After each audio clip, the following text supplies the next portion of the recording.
We are the only dive boat that is consistently, regularly diving the Andrea Doria.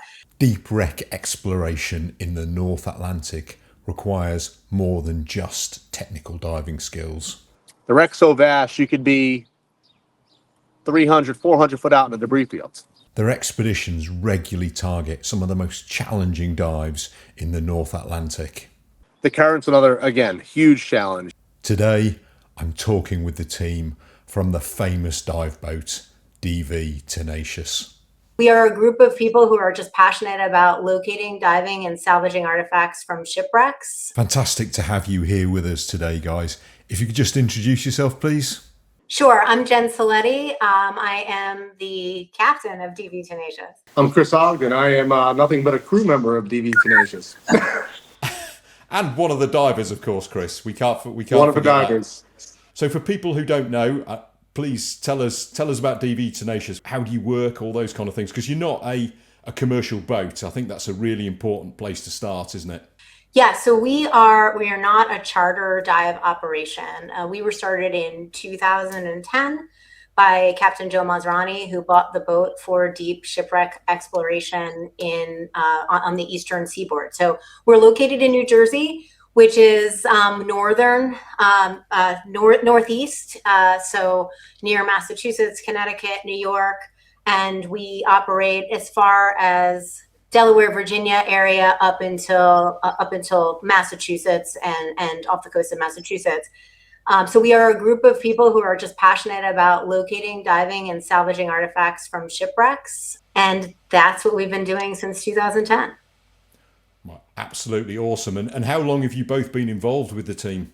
Jenn's been a lot longer than I have. I mean, Jenn, what am I now on 6 years on the 6 years on the boat? I know. Let me count my gray hairs. No, I think Chris joined us in about 2019.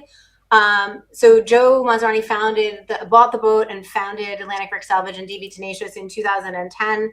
I met him in 2015, so I've been involved since 2015. And Chris came on board, I think it was probably 2018, 2019 in that time frame.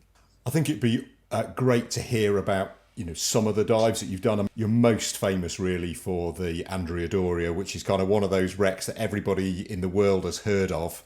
And you guys do it really regularly, don't you? Yeah, so we have been diving the Andrea Doria since, many of the people on the boat have been diving the Andrea Doria since like the 1980s and 1990s. The boat has been going there since it was founded in 2010, almost every summer. I think we missed maybe 1 or 2 summers in that time period for various reasons. But I think it's fair to say we are the only dive boat that is consistently, regularly diving the Andrea Doria. And 2 of the salvors in possession, Tom Packer and Steve Gatto, routinely dive the Doria with us. And I'm going to turn it to Chris to talk about what it is like to dive the Andrea Doria. But I think the important thing for us is that it has such a tremendous place in Northeast wreck diving history.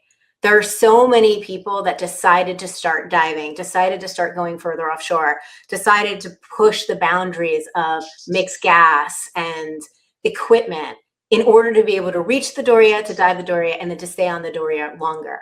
So it is a rite of passage for Northeast wreck divers to dive the Doria. And Chris is one of many people who dive the Doria for the first time on our vessel. And one of my favorite things is always seeing people come up from diving the Doria for the first time and that look in their eye that is just so much different than any other wreck that we dive. So go on then, Chris. Tell us, what's it like? Well, before that, I believe we're the only boat that dives the Doria now for the last couple of years. There was a couple of charter boats. I mean, one from when I first started, the John Jack, they went out. And then I believe it was just a boat called the Old Salty run by Nick Caruso.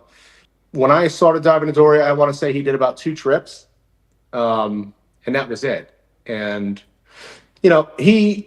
he's had so many deaths on the boat, especially from a Doria, that he leans more towards fishing now. And if it doesn't matter, the money doesn't matter to him. If he doesn't know who you are, you're not on it, right? So anybody could sign up, and he's out of vet you, and now it's just, he's leaning towards not doing it at all. So I would say that We're the only boat that does Doria for the last, I don't know, probably 5-6 years now. Because it is a long way out, isn't it? I think that's one of the things that people don't appreciate is just how far out it is. So for us, we used to go from Montauk Point, and back in the day, that was the launch point. It's 100 miles from Montauk. From New Bedford, it's about 90 miles. We started going to New Bedford for these trips a few years ago. And it's funny because we used to say that was a long way away until we started doing stuff much, much further offshore. And in the last couple of years, it's been, we'll just start on the Doria. Or it's close, it's just the Doria. So I think distance, like depth, is a matter of perspective, time, and experience. So it is far, it is logistically challenging. It is, far to go on a dive boat, but it is about half to a little less than half of the distance in some of the other wrecks that we're diving. Wow. But you're not going out there and back in a single day, are you? You're going out there for a period of time and you're living on the boat and I guess it's almost like it is a liveaboard dive boat, isn't it, in that sense? Yeah, so we'll go out and we will stay out there 4 days if we can. That's a typical trip to the Andrea Doria. We try to get 4 days in. If we can, sometimes 3, but we wouldn't go unless we were getting at least 3 days. Wow, okay. And so if you're going out to those further wrecks, you go out, do the Andrea Doria on the way out, then get out there, a couple of dives there, and then Andrea Doria on the way back. Is that the way it works? No, we typically will only do 1 or sometimes 2 wrecks on those trips. So if we're doing the Doria, we're anchored to the Doria for 3 or 4 days, okay. And we're doing multiple dives on the Doria. So we would be doing, let's say we were leaving on a Thursday, we leave on a Thursday night, we get there on Friday, dive in the morning, dive in the afternoon, Saturday, dive in the morning, dive in the afternoon, Sunday, dive in the morning, and then we would start to head back after those dives in the morning. So we're getting multiple dives on the wreck while we're out there. Wow. Okay. And the guys, would the same guys diving in the morning and the afternoon? Would they do 2 dives on it for a day? Yeah. So on the Doria, we'll do 2 dives a day. Generally, when it's around 250, 260, I don't know what that is in meters. Sorry. We'll do 2 dives a day. When we get closer to 300 feet or more than 300 feet, we'll do 1. Yeah. Okay. Yeah. Okay. Because my understanding is the Doria area is about 60-ish meters to the seabed. So I guess 200 feet. I would have thought 240. 240. Okay. 40, okay, a bit more than 70 meters, maybe. Yeah, okay. And it's collapsing, so you used to be able to hit the deck a lot shallower than that, but now the highest point you're hitting at about 200 feet now. I have heard that. I mean, all the wrecks over here are exactly the same as well. They're all collapsing in. They're all changing quite dramatically. And ours, by and large, are much older than yours. So it's really interesting to hear that you've got the same thing. Okay, Chris, so tell us, what's it like to dive the Andrea Doria? People do say that it's not the Mount Everest of shipwreck diving anymore. And to me, that's because of, I believe they're talking about depth. And no, it's not in that aspect. I mean, we have a lot deeper wrecks that we dive that I wouldn't consider nearly as challenging as the Doria. You have stuff in 400 or 500 foot in tropical, what we consider tropical water. And that's not, you have the physiological effect of that, but you don't have the conditions, you don't have all of that. The Doria, to me, whether what other people say, it still is the Mount Everest to me. I still respect it more than any other wreck that I've dove in deeper water. And it's because of the mix of things that you get. You get the low visibility, you have a distance, you have the current, you have just the vastness of the wreck. You've got the sharks. Don't forget about the sharks. We always tend to watch shark videos out there about the Andrea Doria. Yeah, that's true. But you have all these different things. The current's one of the biggest things. It's like a light switch. It could be rough as hell out there, and you could be thinking to yourself, "Oh, it must be really shitty under the water." Actually, it happened to one of our crew members on his first Doria trip, which was last season, Brandon. And he's looking at the surface and he's like, "Oh my God." He jumps in, he goes down, he does a dive with me, and comes up and Joe asks him, he goes, "So how was it? How was your first Doria dive?" And Brandon goes, "That wasn't bad." And I was like, oh man, this guy, and the second dive of the day, the swells are down. It was like, Jenn, you remember it was pretty damn calm out there, right? Mhm. It was nice and calm, and now Brandon's all, he's all cocky about it. And he jumps in, and I'll tell you, he got up from that dive, and Joe goes, how was it? And he goes, that was the true Doria experience. He was like, holy shit. But yeah, it's so many things. It's like you have, Dom, the really low visibility. The wreck's so vast, and you can only see about 30 foot of it, 40 if we're lucky at a time. It's always pitch black. I always heard stories about the older guys, our mentors, the guys that still dive with us, about what it was back in the day. And they talk about all this great viz and all that. I have never seen it. The current's another, again, huge challenge. And that's not just because it's current. Where are you on the wreck? The wreck's so vast, you could be 300, 400 foot out in the debris fields. And if you don't have your scooter with you, good luck getting back to that anchor line. And that was one of the big things that Joe would always preach was the scooter wasn't just for towing you around. The scooter was a safety net, right? Even if you stowed it. And I always use mine to either taxi down and to where I'm going, stow it away, and then taxi back. And if I need it, I have it, but it's stowed.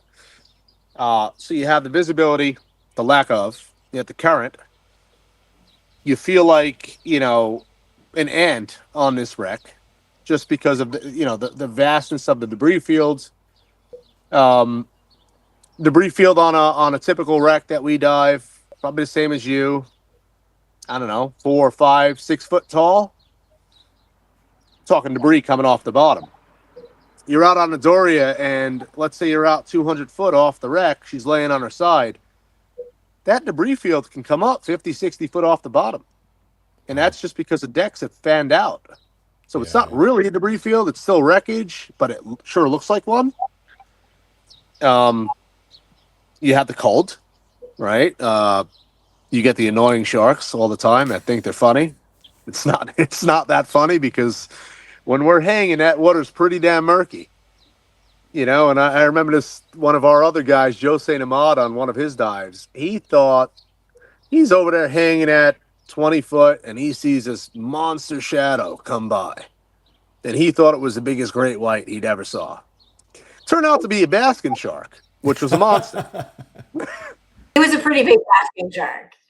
Until you know they're a basking shark, they are absolutely terrifying because they're big, right? And they move. The way they move is kind of intimidating as well. So yeah, no, I'm with you on that one. So tell us about the compass then, Chris, because obviously that's one of the absolutely epic recent finds that you guys made on the Andrea Doria.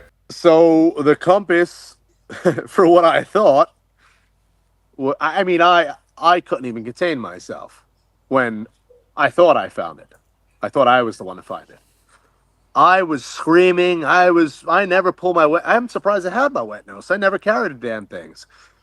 And I definitely never rode on them. But man, on my hang, I was going nuts, telling everybody about it. And I'm saying there's no way. We have a thing on our wrecks where it's the same crew all the time.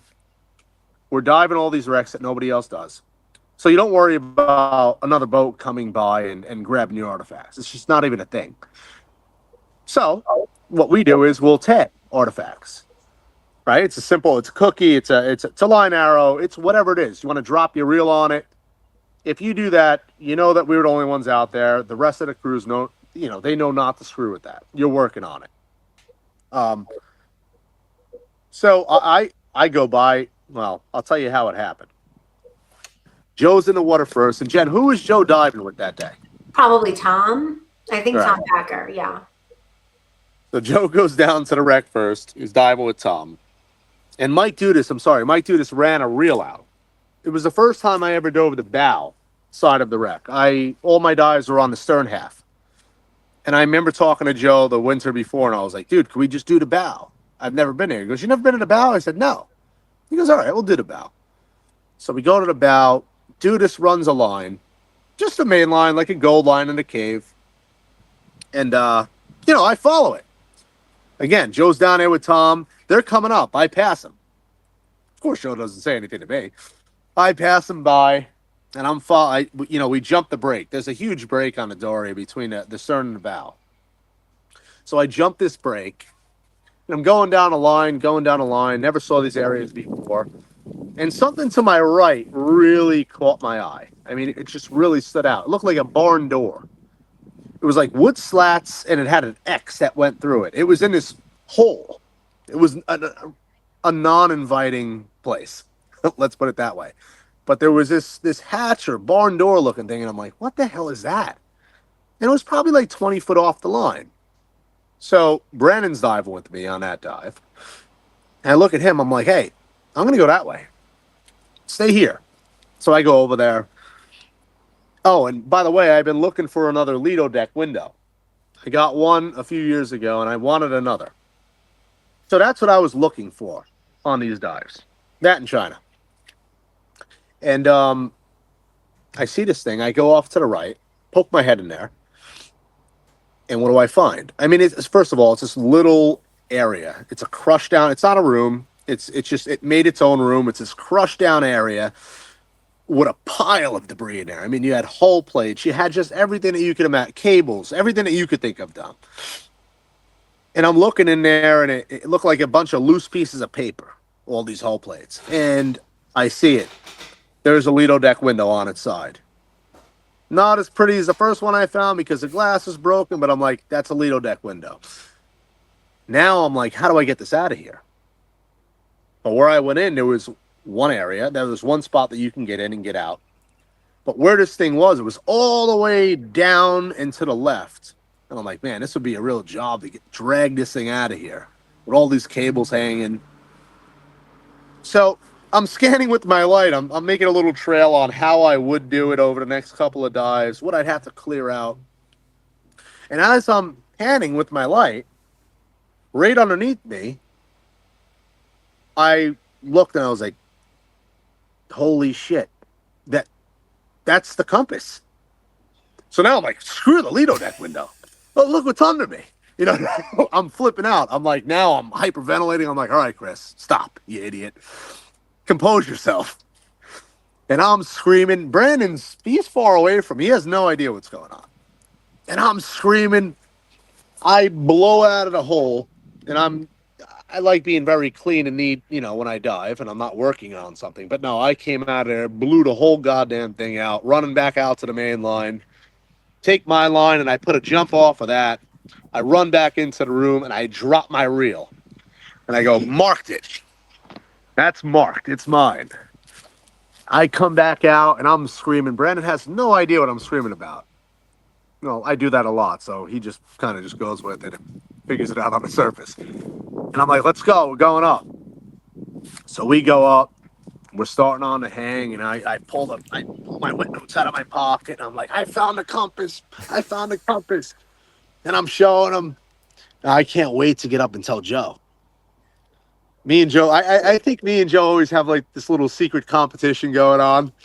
But I always he's always been like, he has the eye of a damn hawk. So whenever we're out on a wreck, he finds his stuff, and I'm like, how the hell did you find that? So this time I'm like, I got him. And it was the longest hang ever because I can't wait to tell him. And I'm climbing a ladder, and I look over at Joe, and I was like, we got a lot of work to do, Joe.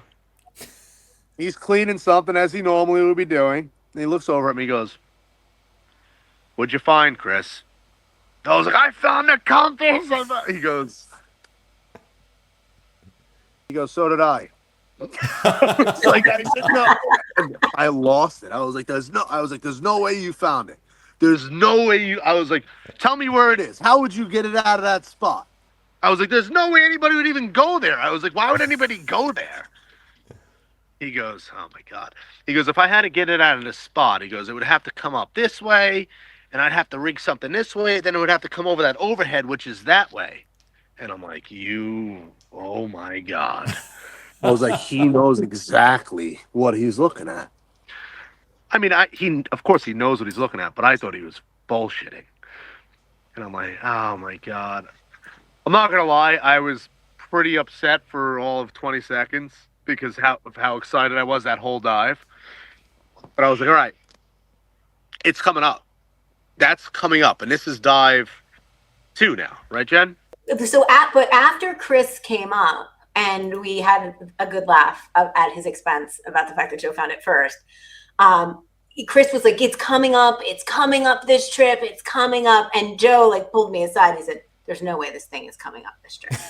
It was a substantial project. And he didn't want to bring it up. I could tell he wanted to look for other things. He was like, it's not happening today. We got to figure out how we're going to do it. But Chris was so excited that eventually he just like sucked Joe into his excitement. And Chris is the reason that it came up, honestly.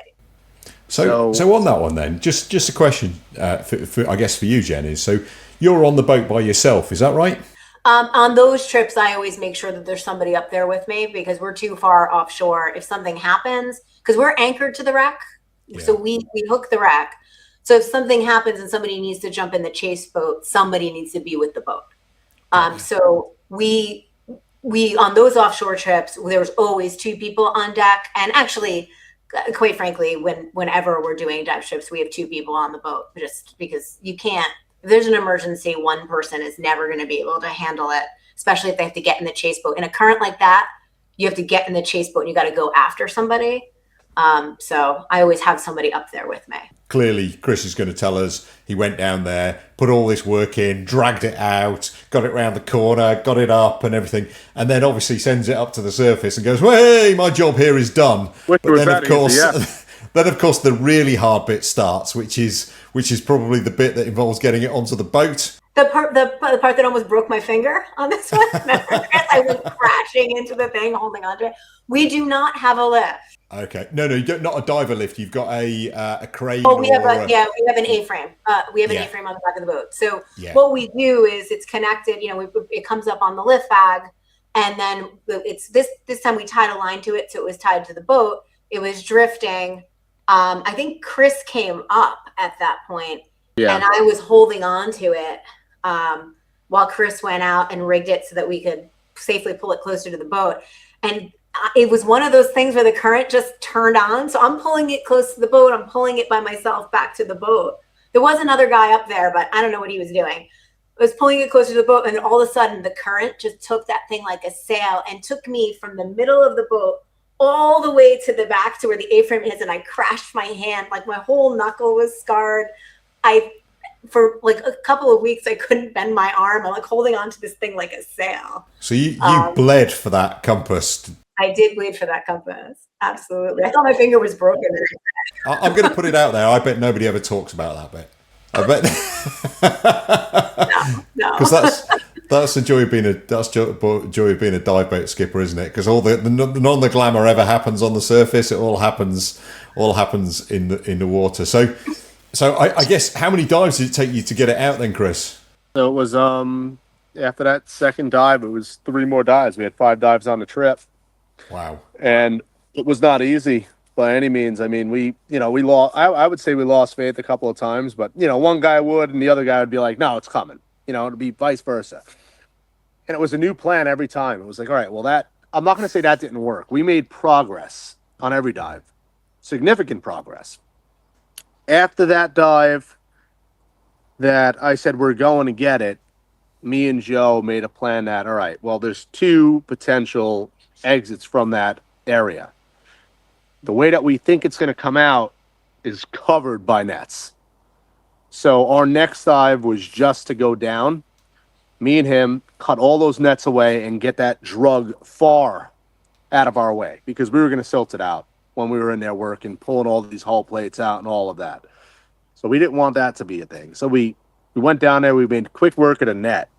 And then we got to pulling just hull plates, and my Lido deck window was one of the pieces of debris that went flying out the room that nobody cared about, and I didn't either. And we made a little assembly line with 2 people. I was pulling shit, and I'd throw it behind me, and Here's Joe, and he grabs that and he throws it further.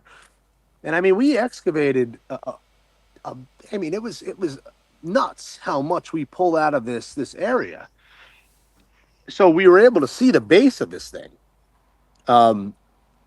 and that was deceiving from what we saw before. It was a lot bigger base than what we thought it was. We were able to find out it was draped in cables. So if you had, the taper down, there was cables draped around both sides of this thing. So we're like, all right, those aren't just wires. They're cables. They're not ropes. We cleared most of that out. So, we came up the next dive. We grabbed crowbars and we grabbed cable cutters and we grabbed a bunch of stuff. And Joe ended up taping a knife, like a Rambo knife, to a bolt pole. It was such a constricting area to get into. Put it this way. I told Joe, if I go down there with all the pieces of debris that are jutting out, if I'm able to squeeze myself down there, you can't leave. You're going to have to pull me out by my fins as I clear things as you're pulling me. Because I know I'm going to get caught like a Chinese finger trap. And talking about putting your life in somebody's hands, because I couldn't get out there. I couldn't get out by myself. Wow. And that's what it took. And Joe's rigging is, multiple straps. I think it was like a 2,000-pound bag that we put on. Oh, I forgot what it was. It was a huge bag that we put on it. It took an 80 to fill it. And just, shifting it this way and then putting the strap down, bringing the strap out the other side of the room, picking the base up, seeing which way she naturally would come out. And on the fifth dive, we got it. And Joe throws me his we carry emergency upline. So I don't know what kind of reels you guys use there. I think you use Kent, right? Yeah. So we use Light Monkey, and there's a 1,200-foot Light Monkey reel, and we'll take all the cave line off of that and we'll put paracord 550 on it. So it's just a more significant, more substantial line to hold as an emergency upline. If we have to shoot a bag, cut it, tie it to the wreck, there's our upline if we got lost. Joe throws me that reel and he goes, I got to get out of here. He goes, you got it? Can you send it? I said, yes, I'll send it up. And that was it. Came up. And at the surface, we thought that it was Chris's Lido deck window because we knew that there was a Lido deck window down there that he wanted. And when he came up, I remember leaning over and saying to Chris, it's the window, right? And he goes, no. He's like, we've got it. He was like banging on the back of the deck. It was really exciting. You mainly fill the bag. You then send up a line with a buoy on it, and then you get that onto the boat. And then when all the divers are up, that's when you then pull it and get it to the surface. Is that correct? Yeah, preferably. Yep. Yeah. Yeah. Okay. So then tied down to the wreck. So I put his upline on it, right? So Joe put a breakaway on it, so when it shot out of the wreck, it wouldn't go up uncontrolled. Yeah. Right. So when it came out of the overhead, it would still be tied down to the wreck. So that was our breakaway. And from there, when Joe left, I would take his upline. I would tie it to the bottom of the bag, get everything clear, make sure I wasn't in the way, make sure it wasn't going to catch anything, get everything situated, all the stuff cleaned up, all the tools. And then once everything would be clear, I would go and I would cut the upline with the reel in my, my right or my left hand, whatever it was. And I'd send it. So the reel's screaming out of my hand. I know it's on the surface. Just like if an SMB hits the surface, pull some slack out, tie it down to the wreck. Now she's not drifting away while, everybody's getting sorted on the, top side. Yeah. Okay. It's really interesting. It's not a technique that we use, but then obviously our diving procedures are different to yours anyway, because we never anchor into a wreck. We don't use up lines. We always use drifting, lazy shot systems and everything. So it is very different. Actually, it might be a good point to talk about the systems that you use. I guess you've explained a bit already. You anchor into the wreck, and then is it the anchor line that people go up and down, or do you put another line on the wreck? Another line. So traverse line, a Carolina rig, we call it. What do you call you have your lazy shot? And the lazy shot, is it not like the Carolina rig that we have? So we have So we have our anchor line. Yeah. Go ahead, Jen. Oh no, I was saying because with the lazy shot, then it goes free and the boat stays with the people. Okay. In the water, so you're kind of drifting. Yeah. It is a very different system. So you're anchored into the wreck. you put down a line that goes onto the wreck, and that's what another line, that's what you ascend and descend. And that's at the back of the boat, is it? Right. Yeah, okay. That must mean, I guess, when you're doing your decompression, that you're in quite a lot of current. Yep. So you kind of using John lines or whatever to hold on. Yeah, exactly. Okay. John lines. I mean, when there's no current, we hang off the line. Well, Jen. No, go ahead. Go ahead. A few of us like to hang off the line free, right? So you anticipate current. You kind of know where you're at. You know that if you're over the Doria, you're not 20 foot, 30 foot off the line. You're within a couple of foot of the line, just in case that current turns up, or when it does, you're able to grab it. And we also have our scooters on us, but those could fail, right? The likelihood is slim, but they could. And if you get blown off out there, you're 100 and something miles offshore. Good luck. And it has happened. It has happened where we have had people come up and just like, you don't think the human body can move that fast in a current and just just go. So I'm always on them because I freak out if I can't see them. If they're at 20 feet or 10 feet and they're moving so far away from the line that I can't see them, somebody gets a talking to. How far down can you see divers then, Jen? Depends on the day. I mean, there's times I can see them at the stop on the Carolina at 40 feet on the Carolina. Most often I really can't. I can see fins, so I can say, okay, there's the green fins, there's the blue fins, there's something like I can see fins at like 40 feet usually, but usually it's like 30, 20 feet is when I can really start to see what's going on down there. I guess you don't know where all your divers are until they get to that point in that case. Yeah. And I think you said you had a chase boat, so presumably the chase boat is there if you see a bag coming up off the back of the boat, somebody gets in the chase boat and goes and follows it. Is that right? Yeah, so the chase boat, if somebody is really drifting, it kind of depends on what the situation is. But yes, if somebody is in distress in the water or there's an artifact that somebody floats and it's floating free, we can jump in the chase boat and go and grab it. I have to say the idea of doing decompression in strong currents sounds horrible to me. Question for you. We have this system that works really well. I guess why don't you use it? Why do you use a system that you do? I mean, I think that, and sometimes the answer is because we've always done it that way. So it's a good question. But I was going to say that. You got the old school and the new school. But also where we're diving predominantly, like when we're diving off the coast of New Jersey, it's not like massive currents the way you have. I mean, you have, my understanding, and I mean, we were at the Lusitania and some other places over there, but my understanding is that you pretty much have currents all the time. We don't, at the Doria, you have a current that turns on and off. When we're going far off the coast of Nantucket, those are the kind of dives where you're waiting all day for your break. You get one shot at going in. But for the most part, I would say 75% of our diving, the current is not that much of an issue. And correct me if you would disagree with that, Chris. 50. Okay. But it is. And one of the things we're looking at, right? Like we're looking at procedures, we're looking at other ways of doing things. It's not something that, I mean, sometimes we'll break out of a wreck if like the current is really bad, and we'll make a plan and say, if we break out, we're just going to drift. And people can, so they know if we break out on this dive. Well, I mean, I would say I would love to drift. When I go to Florida or wherever, I have no problem shooting a bag and drifting. That's how they do it. I love it. I think it's relaxing. You're not fighting a current. It's great. But we're also, most of the times, we're over these wrecks for 2, 3, 4 days. So when we want to anchor up, we want to stay.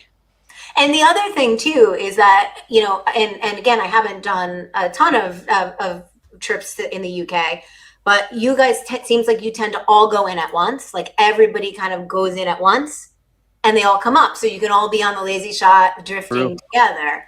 We don't do it that way. So we're sending in divers 2 at a time at various intervals, and then they're coming up. So we really we don't have these like mass decos where everybody's coming up and decoing at the same time. Right. Okay. That's really interesting. Yeah, no, it is very different because we know we're able to predict when the tidal windows are. and they're relatively short. So everybody goes in at the same time so that everybody does the dive without any tide. But then obviously when you're decoing, you know there's going to be tide. So you're going to end up 2, 3, 4 miles away from where you start. And that's pretty grim if you're trying to hang on a line in those kind of currents. And we don't do that much diving where it's so tidal that you have to put everybody in. I mean, that the only time that I've experienced that is those trips on George's Bank, like really far offshore where you're getting near the continental shelf and all that, where then we're staring at the water, putting people in, and it would have been nice to maybe do something like that out there. I guess it's one of those things. It just shows how divers, wherever they are in the world, they adjust their techniques to what suits their own conditions. And that's obviously, you guys have done it for a very long time and it works really well for you. So must be the right thing to do, I guess, even if it seems a bit alien to somebody like me who's used to a really different environment. I think it would be really useful actually to understand, I think you've touched on it a bit there, about actually how the Tenacious operates in terms of you go out for those long trips, you anchor in, you put people in a couple at a time. What does life look like on a trip for you guys? So it's fairly laid back, I would say. I mean, we get there. So on these long trips, we get there. We usually leave at night, so we kind of we motor slow and get there. So plan to get there like first thing in the morning, like arrive to the site at like 6 a.m. and we hook. The first set of divers goes in. We make an order. Who's going to set? Who's going to go next? Right? We make the order. Everybody comes up. We have lunch. It's kind of a big deal on the boat because we really like good food. So we have these big lunches. Everybody dive your next dive after that. Everybody sleeps and relaxes, and then they go back in again. And obviously the order matters a little bit less when it's in the middle of the trip, because if you're not assigned to pull or you're not setting, it kind of doesn't, it's like dive when you want to dive. And and then at the end of the trip, we usually do one dive in the morning and then pull and then start to head back. So get back to the dock. It usually puts us back to the dock at 11 o'clock at night on that last night. Yes, all the work in the morning. I was going to say, well, apart from that bit, the rest of it sounds really nice. And who decides who cooks, or do you take it in turns, or are there some people who are really good? Oh, you cook, do you, Jenn? No, I do all the cooking. Oh, wow, okay. Yeah. It's funny because now it's like there's too many things to do. I think the quality of food is going to go down significantly this summer now that I'm kind of running things. But yeah, no, that was actually one of the ways I started to get more involved in the boat. Is I was trying to think like what stress can I take off of Joe that I can help with. And one of my first sort of contributions to DV Tenacious was becoming the cook. So I try to prepare good stuff that people want to eat, and we eat 3 meals a day and 2 snacks a day when we're out there. Wow. So nobody has to bring any food onto the boat. It's all there. We have it all for everybody. Sounds fantastic for everybody apart from you, if I'm honest. seven desserts, 7 courses of dessert a day. I mean, other things people would be interested in, so this, how do you work things like costs? Does everyone chuck in for the fuel? I guess that's probably the case. Does everyone chuck in for servicing costs and maintenance, or, how does that work? Yeah, so we share expenses of the trip. So if we're doing a trip to the Andrea Doria, we kind of take what food and fuel is, and they're the dockage costs because we're moving the boat for that, and we just split it evenly. So, we're not like making a profit off of a charter. It's really just friends sharing expenses. Oh, wow. How nice. And the people that, is it like a fixed team, or have you got like a team of, a wider team and then a segment of those go on each trip? How does that work? So we have a core group of people. I mean, we do have some people who do prefer shallower diving. We have some people who are still in open circuit. And then we have like a core team of sort of the hardcore rebreather divers that are going to be doing these big trips. So what we'll do is, every week, we don't have a schedule because we're not a charter. Like, it's like, what do we feel like doing this weekend? This is what we feel like doing this weekend. I put out an email and then people say I want on. And the only trips that we really schedule in advance are those trips that are far offshore in the summertime. We'll set those for July and August, but the rest of it is like, who's got a project? What are we working on? What do we want to try to accomplish? And and does the weather match what it is that we want to do, and then it's good to go. That sounds really, really nice, and very similar actually to Dark Star, which, as you know, I go out with. There's some, great kind of similarities between the two groups. In terms of how many people can you get on the boat? I would say we comfortably we accommodate 7, really, because we have the 6 bunks in the bow, and then we have a pullout in the main cabin that can become a bed. So it's really, on these offshore trips, we'll go with 7. From the photos I've seen, it must be quite crowded with all the gear and all the people and the galley and everything. Oh, and what do you do when you're out there about gas? So diesel. So we sorry, not gas. Gas. I thought you meant fuel. I was like, no. We carry a lot of diesel.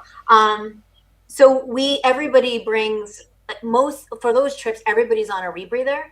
Yeah. So we really don't have to worry about it. If everybody's on the rebreather and has the appropriate bailout, that'll last for the whole trip.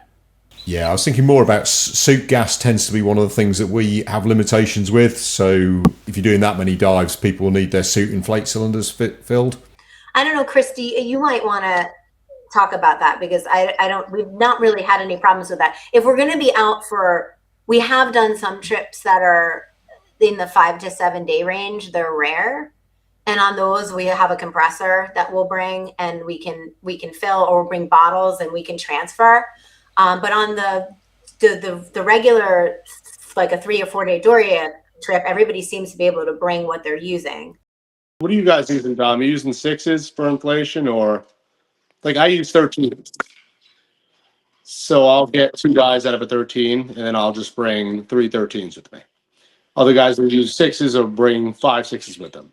If for some reason somebody runs out because of XYZ, we'll transfer off somebody's bottle. Yeah.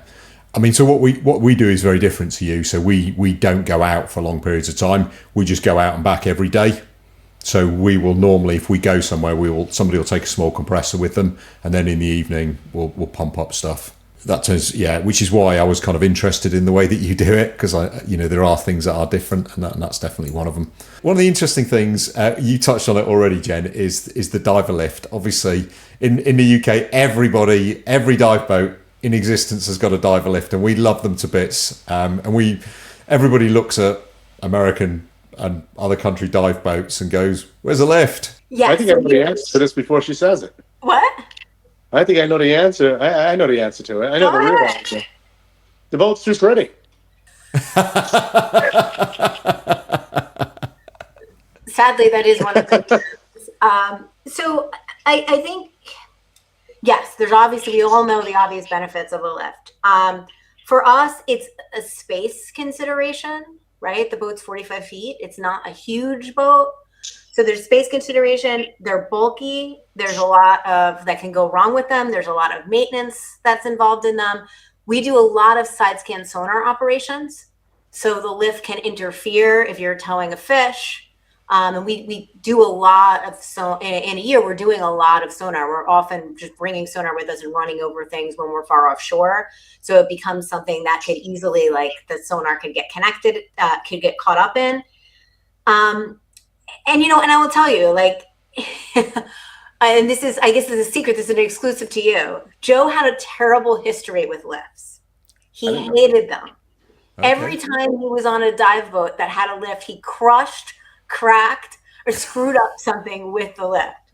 So he just had this, like, karma thing with lifts, and he would say he never had one. So while I think the real answer is I think it interferes with a lot of our operations, but behind the scenes, there was this deep-seated hatred of lifts that Joe had because of how many pieces of equipment he'd crushed in them. He just never got the hang. Okay. And I think one other thing about the lift is our divers are taking off bailout and hanging them on the line. They want to get rid of their bailout because we're not drifting, right? Because we're holding onto a line. They're going to be taking off their bailout, and they put it on an equipment line that we'll haul up from the surface. So, if we have a lift, then everybody is in all of that gear the whole way to the surface. So the hang becomes more problematic at that point. Dom, your boats are in the UK. Aren't your boats a lot taller or I think they look a lot taller than ours. Like we're, no more than the 1.5 feet off the water line to our swim platform. So it's not a big climb at all. It's a couple 3 or steps. 4 rungs up the ladder. You may take this the wrong way, and apologies if you do. I would say that we probably go out in rougher seas than what Absolutely. I would think you guys do, and Absolutely. Yeah. Absolutely. and therefore our boats are probably designed to cope with that, which Yep. is why they've got a higher freeboard, and that's why we get out of the water in rougher seas, and therefore that's why the lift is more important. We do use something called a fishing line, which is everyone's drifting along on the lazy shot, and the boat will chuck a line in that goes down to maybe 20 meters, so 60 feet, and it's got every meter or 3 feet. It's got a clip on it, Right. or so people swim over to it. They'll take off their deep bailouts or their scooters or whatever else it is, and then the boat will pull them on board. So we do get rid of our stuff, but you can't do that in really big seas, because obviously the boat just can't get it back on board. Can't get the fishing line back on board the boat. So the time you really need it, it's not available, and that's where the lift obviously becomes important. And I think perhaps our weather's a bit more changeable as well. So you can go in and it'll be absolutely fine, and you can come out and it will be quite horrible. So once again, it's about stuff for different conditions, I think. Yeah. I'm and always you more would shops get about that on the boat. Yeah. I mean, you would, what? No, I'm saying we'll be out there on the deck, and we'll be looking at the weather, and I'm like, come on, you see those guys in the UK? And I'm like, would you stop? Let's just go. They're 3 foot. These guys are going out in 6 and 9 footers. I'm like, come on. Yeah, you will get no dispute from us. That But I'm your also weather- the child. Yeah, you get no dispute from us that your weather is much more challenging. It's funny, like I remember being on the Lusitania chucking that thing, because it was me and the captain, and I think Owen was with me one day. It was Owen McGarry was with us. He was really, really rough, and it was just me and him on the back deck. And Joe was such a diva about taking his bottles. Like he would always be like, make sure you haul up those bottles. We need to put, like, he did not want to deco with any bottles. So I'm throwing that bucket while everybody, and pulling it up, and eventually Owen was just like, I don't want to do this anymore. And Owen sat down, and I was like, I gotta do it because I don't want him to yell when he comes up to the surface. Oh wow, okay. No, I mean he was helping me, but it was really funny. He's like, they're just being babies. You can have a lift. I was like, I know, but he'll crush something in it. Okay. Well, okay. I guess we've done that, because it was one of the, when we did those questions on Facebook, it was one of the things that came out, wasn't it? So I felt I had to do that, otherwise there'd be people who are getting distressed about it. So there we go. One other thing, actually, a diving question that was also on there. How do you, and we've mentioned it already, how do you guys deal with numbers of cylinders you carry? What's your bailout system? I mean, you're probably wearing the, over here we're all in favour of chucking loads of cylinders over the side of the boat. Is that what you guys do, or do you bail out rebreathers? How do you handle it? Some guys will do. They'll lean towards a team bailout. I have sometimes, depends on what we're doing, what the mission is. We also have tea bottles on the boat, so we drop down regulators onto that Carolina rig or our deco station. It's great. It's definitely a big redundancy, and you should be back on the down line. But we do tend to carry all of our own bailout, each person, because again, usually we'll go down in a pair, but we'll split up at the bottom. Right, so what good is the team bailout system if you're not together? And what good are the second stages if you don't find your way back to that line for whatever reason? It is there as a redundancy, but yes, we do carry all of our own bailout for that dive. So on a big dive, 100 odd meter dive or whatever, how many cylinders will you go in with? Up to 4. Okay. 5 if needed. It sucks. How do you guys do it? Pretty much only ever going with 2. And our policy is, because obviously our boat is mobile and Right. is circling round, and we have all these cylinders on board the boat, our policy is that you have to get back to about 50 meters, you put up a bag, then the world supply of cylinders come down to you.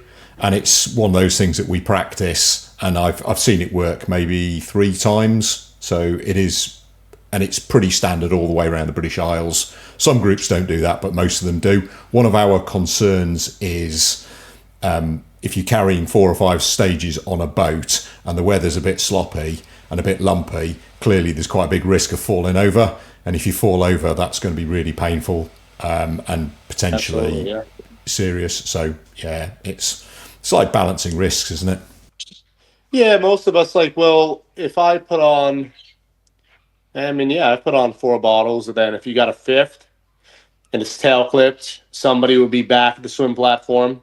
You'd have one guy on the left with your scooter, one guy on the right with the tail clip bottle. He'll rig up your scooter for you, stand it up on the nose, and then the other guy would be clipping, the other bottle on your ass on your way in. We also have protocols for, let's say you lose one of your bailouts, and let's say you did have to bail out.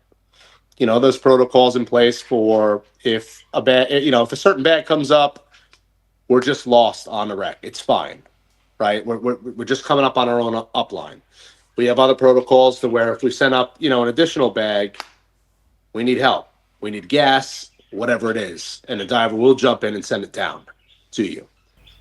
Yeah, no. Okay, fantastic. That's really useful. It's that was another one of the questions that was out there on that Facebook chat. So it's kind of really interesting to hear your strategies and to kind of hear how the similarities, but also differences. Moving on, it would be useful, I think, maybe just to touch on a couple of the other projects that you've got. And I know, Jenn, you sent me a whole list of them, which is absolutely amazing. And there's like material for about another 5 or 6 chats, and we should definitely do another one of these because it's been absolutely fantastic.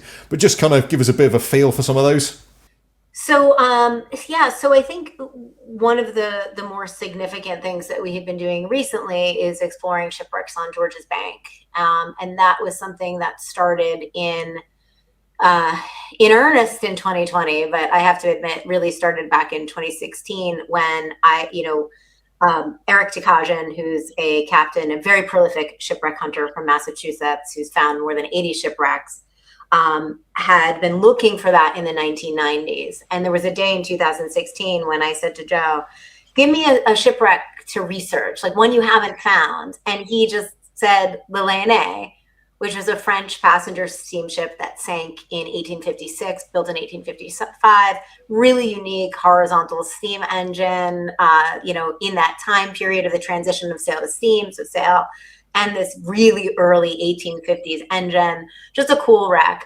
So I started researching it, and it was a project that had been on the back burner for a long time. I started researching it and then amassed enough research that in 2020, Eric felt confident that we had narrowed down a search area. And I remember every year I used to take all of my research and we would go to Eric's house and into his office, which is a room called I call the bunker, because it's detached from his house and he has all this shipwreck artifacts in there. It's the coolest place. And I would bring a folder that said the Lyonnais on the side, and I would hand it to him, and he would go through things, and he would take out a chart and he would do stuff on it. He'd talk to Joe about the numbers. And in 2020, he said, we can start to search. And I was all excited. And then I got in the car with Joe and we were starting to leave. And he said, it's too far. The boat we can't get there with the boat. And I was upset. And I didn't show him I was upset because what am I going to do? We don't have a boat. So we started thinking about other options, other plans. And then about 2 weeks later, he came to me and he said, I have an idea. We're going to put a new engine in the boat and we're going to increase our fuel capacity. Like normal people, right? Yeah. So we bought a new engine that allowed us to go further. We got better range, and we increased our fuel capacity to 770 gallons. So we can carry a lot of fuel, and that enabled us to start doing these searches that are farther offshore into George's Bank. So we started researching shipwrecks out there. Our first trips out there were 2022. So we did 2022, we did scanning. 2023, we did scanning. 2024, we dived 2 of the wrecks. One of them did turn out to be the Lyonnais. And then we dived another wreck that we refer to as a big engine steamer. And then in 2025, we identified the third of the 3 significant shipwrecks we thought we found out there, which was the Seiner, which was a really unique steam-powered trawler that sank with all hands in 1929. So these wrecks are, that's what I was saying earlier about being far. These wrecks are 150 miles from Nantucket. They're 200 miles from our launch point. So from New Bedford, they're about 200 miles offshore. So you're talking like a lot more range. These trips are a lot more remote.